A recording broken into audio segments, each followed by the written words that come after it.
Assalamualaikum warahmatullahi wabarakatuh. Yang berbahagia para pemirsa semuanya, alhamdulillahirabbil alamin, pada kesempatan kali ini kami Rumah PAI yang merupakan salah satu wadah bagi alumni jurusan PAI UIN Kiai Haji Abdurrahman Wahid hadir perdana untuk podcast berkaitan dengan pengenalan terhadap alumni jurusan PAI UIN Kiai Haji Abdurrahman Wahid atau biasa disebut dengan UIN Gus Dur yang telah berkiprah pada bermacam profesi. Dan kali ini kita akan ngobrol banyak dengan salah satu alumni, yaitu Mas Suroso, ya, yang sudah hadir di depan saya. Mas Suroso, beliau ini merupakan alumni jurusan PAI yang berprofesi sebagai pemberdayaan desa atau pendamping desa. Ya, ini adalah salah satu alumni yang cukup berbeda dari jalur seorang pendidik, yaitu seorang guru yang ada di jalur pendidikan formal.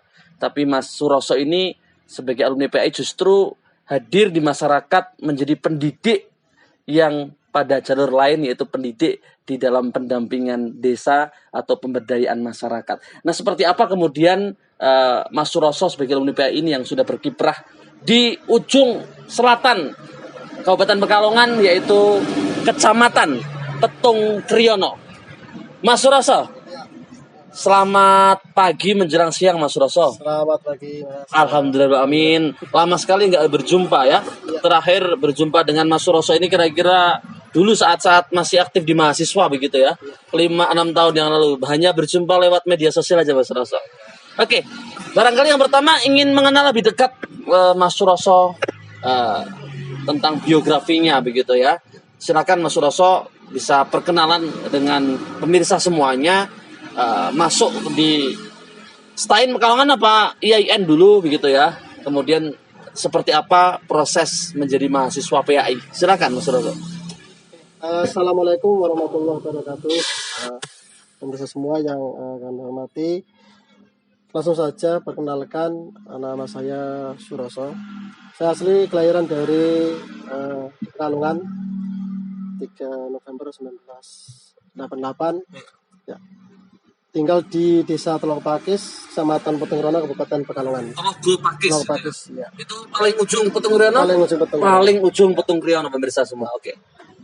Saya masuk dulu di STAIN itu. STAIN Pekalongan tahun 2011. 2011. Masih STAIN Pekalongan. Ya, kemudian kami selesai studi itu tahun 2015. Jadi pas awal mau menjadi IAIN itu. Berarti sebelum IAIN gitu ya. IAIN. Berarti 4 tahun studinya saat itu? 4 tahun. Persis ya, 8 semester. Luar biasa. Ini tentu menjadi mahasiswa yang rajin saat itu, Mas Suroso, kira-kira gitu ya. Karena rajin sih. lulus tepat waktu ya. Oke. Ya. Kalau sekarang berarti usianya Mas Suroso berapa nih? Usia saya 33. 33 tahun ya. Saat itu menjadi mahasiswa yang mungkin usianya juga lebih senior dari angkatannya gitu ya, Mas Suroso ya? Karena sempat saya berhenti itu hampir 4 tahun. Oke. Baik Mas Suroso, kita langsung kepada satu hal yang unik dari alumni PAI yang berkiprah di pendamping desa. Kira-kira selama 4 tahun berproses di jurusan PAI, Mas Suroso, pernah nggak terbersit pikiran untuk menjadi pendamping desa? Atau barangkali ada firasat-firasat pertanda-pertanda gitu ya dalam proses 4 tahun menjadi mahasiswa jurusan PAI STAIN Pekalongan saat itu. Suaranya lebih dikeraskan Mas Suroso ini biar oke. Awalnya sih kenapa saya milih PAI ya karena orientasinya pengen jadi guru gitu. Orientasi pertama pengen jadi guru ya? Karena guru itu kan pekerjaan yang mulia menurut saya pada waktu saya menjadi siswa gitu. Namun sebelum saya kuliah pun juga saya sudah banyak melakukan hal pemberdayaan di masyarakat. Jadi pada waktu itu sebelum saya kuliah itu ya saya sudah menjadi di desa itu menjadi LPM, lembaga pemberdayaan masyarakat desa. Sebelum kuliah ya, Ya, sudah kemudian menjadi ketua gabungan kelompok tani di desa Telopakis. Nah, di situ karena mungkin karena saya sudah sering dekat dengan masyarakat terkait tentang pembinaan di UMKM, industri yang ada di situ ya.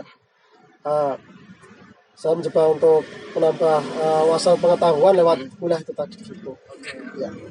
Nah, pada itu saya nggak terbesit pengen jadi pendamping itu nggak ketika saya lulus saya pengennya ya jadi guru di situ. Tapi bagi saya di mana ada peluang di situ memang bermanfaat untuk diri, untuk keluarga, kemudian untuk orang lain ya kami coba masuk di situ.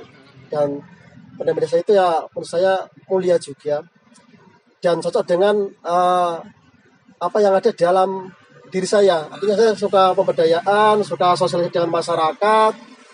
Nah, dan ini ya mau tepat untuk saya.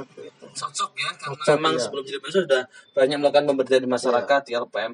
Tapi kalau bisa disampaikan pengalaman Mas Roso ya, barangkali ini juga menjadi sebuah pembelajaran untuk pemirsa khususnya para alumni PAI, juga para mahasiswa PAI, khususnya PAI di jurusan PAI UIN Gus Dur atau jurusan PAI dimanapun berada gitu ya.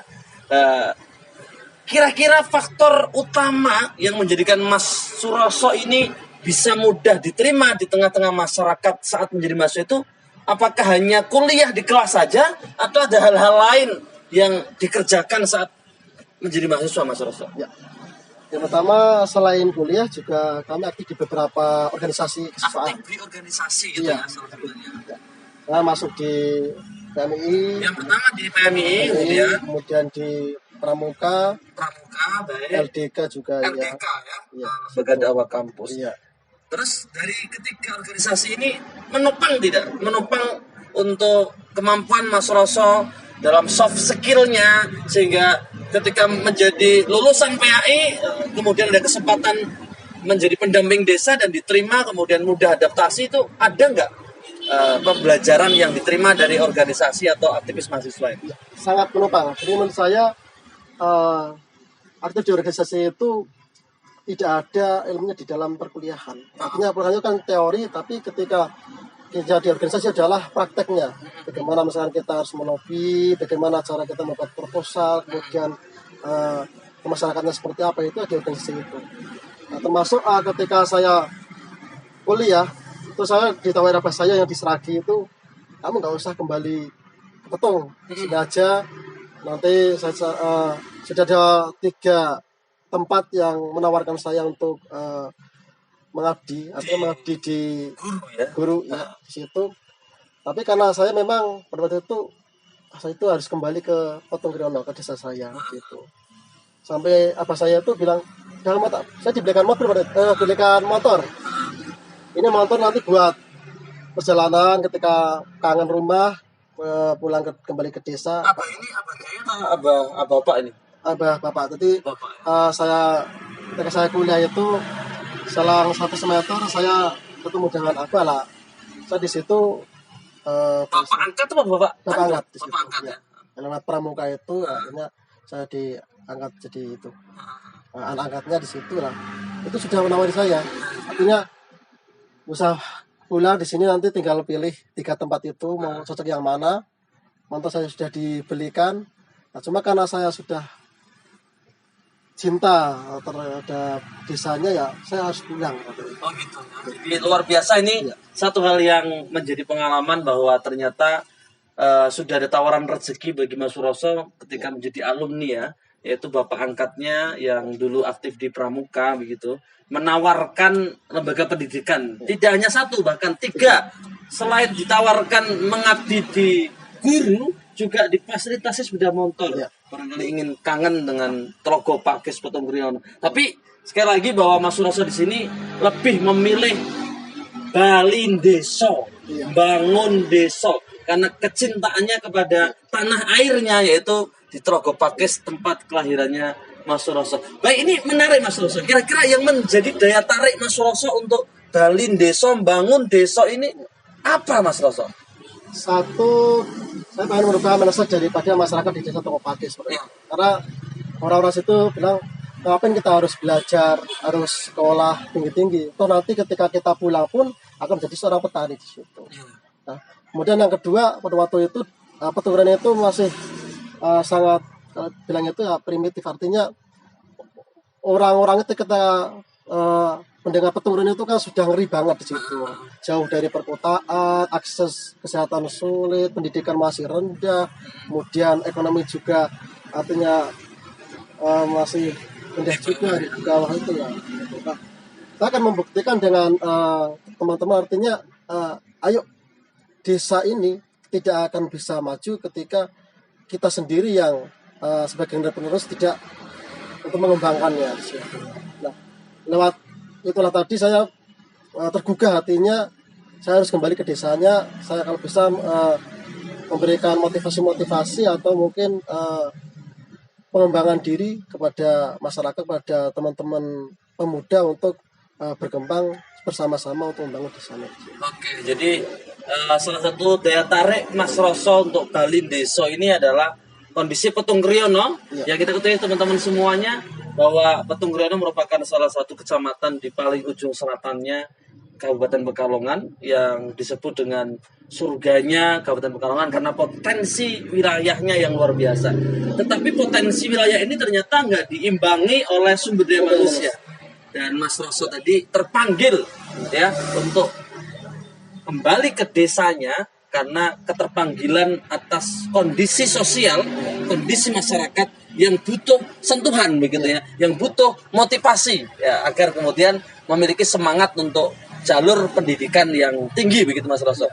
Nah, berkaitan dengan pendidikan yang Mas Rosso alami saat menjadi mahasiswa PAI ya, kira-kira persentasenya berapa persen sih Mas Rosso ilmu pedagogis, ilmu pengajaran dalam proses pendampingan desa? Ini yang Mas Rosso rasakan mendapati mata kuliah tentang pendidikan, tentang pengajaran, kemudian dipraktekkan dalam proses pemberdayaan masyarakat, dalam proses pendampingan desa, fasilitasi terhadap masyarakat. Ini persentasenya berapa dan seperti apa rasanya? Kalau presentasinya berapa sih, saya kira sekitar 80-an lebih mungkin ya. 80-an lebih ya. Karena pada dasarnya ketika kita pemberdayaan juga kita kadang-kadang kita mengajari monitoring atau kita memfasilitasi kepada orang. Itu kan seperti guru juga. Artinya kita memfasilitasi, kita mengajarkan, kita saling berbagi, diskusi di situ untuk suatu kemajuan. Jadi saya kira hampir sama di lembaga pendidikan juga seperti itu. Itu. Jadi meskipun pendamping desa itu bukan sebuah lembaga pendidikan formal, tetapi konsep-konsep dalam proses pendampingan terhadap masyarakat ini persis ya, hampir persis terhadap konsep-konsep pembelajaran di kelas. Iya. Menarik juga ini. Kok bisa begitu? Kira-kira apa yang bisa dieksplor lagi Mas? Ya. Jadi bedanya kalau di sekolah kan mungkin sudah jelas, sudah ada protokol mesnya sudah jelas. Cuma kalau pembelajaran kan kita mengalir sesuai dengan kebijakan, sesuai dengan saat itu apa yang kita butuhkan oleh masyarakat. Nah, kita fasilitasi di situ. Termasuk di sekarang kan kalau Petung Kriono kan sudah kerja-kerjanya tentang mungkin seperti contohnya produk-produknya seperti kopi petung, kemudian gula dan sebagainya di situ. Nah, kita terbenak ini harus ada suatu lembaga yang nantinya memfasilitasi peningkatan kapasitas pemudanya. Nah, saya dan teman-teman mendirikan yayasan yaitu pendidikan dan pelatihan di situ. Pendidikan dan pelatihan ya. Concernnya untuk apa? Concernnya untuk satu, kita yang pertama kita punya BLK yang bergerak di bidang pelatihan kopi atau barista di situ. Tapi juga kita bersama dengan lembaga lain seperti di UGM dan IPB.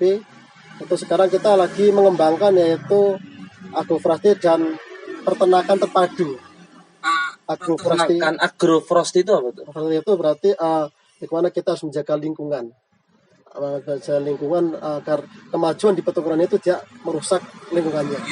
Ya. Jadi salah satunya ekologis lah ya, kajian ekologis yang mana kemajuan desa, kemajuan Petung Kriono itu harus tetap melihat bagaimana hutan, bagaimana potensi hutan yang begitu luar biasa dan menjadi sumber nafasnya barangkali ya, sumber nafasnya, sumber oksigennya dan barangkali emang sumber kehidupan bagi orang Kabupaten Pekalongan pada Iya. khususnya ini tetap terjaga. Itu gitu ya. dijaga. Ya. Itu memang ada pendampingan dari kampus-kampus ternama ya. Ada ya.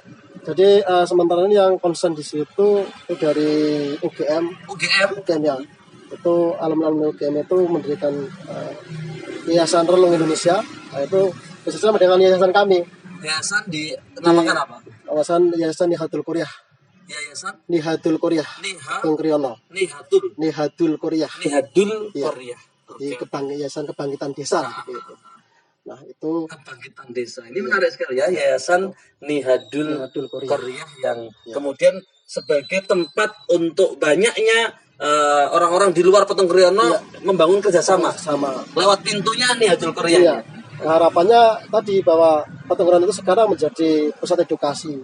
Jadi ada beberapa lembaga instansi itu penelitian, baik itu penelitian tentang alam, penelitian tentang ekonomi sosial itu ya di Petung Kriyono itu. Oke.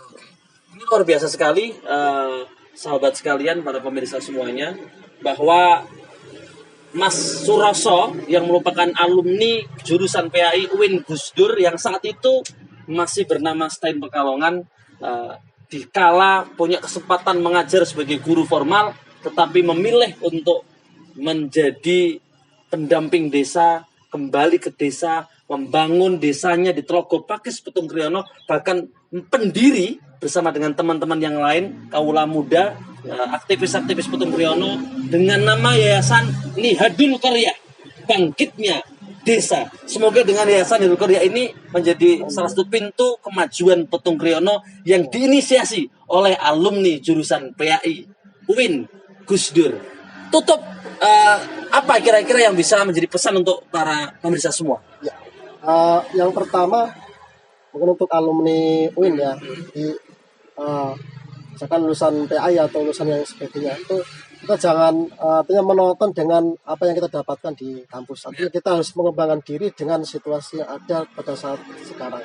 Jadi kalau kita PAI terus kemudian harus jadi guru, ya nanti stres juga kalau ketika tidak ada peluang untuk menjadi guru. Artinya kita harus bisa mengembangkan diri, kemudian juga melihat peluang apa sih yang ada di era sekarang ini. Terima kasih Mas Suroso ya.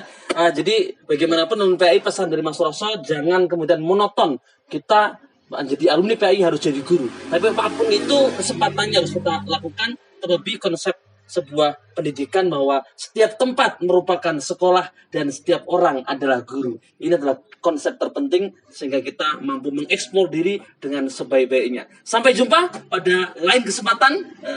Salam PAI terdepan untuk negeri. Wassalamualaikum warahmatullahi wabarakatuh.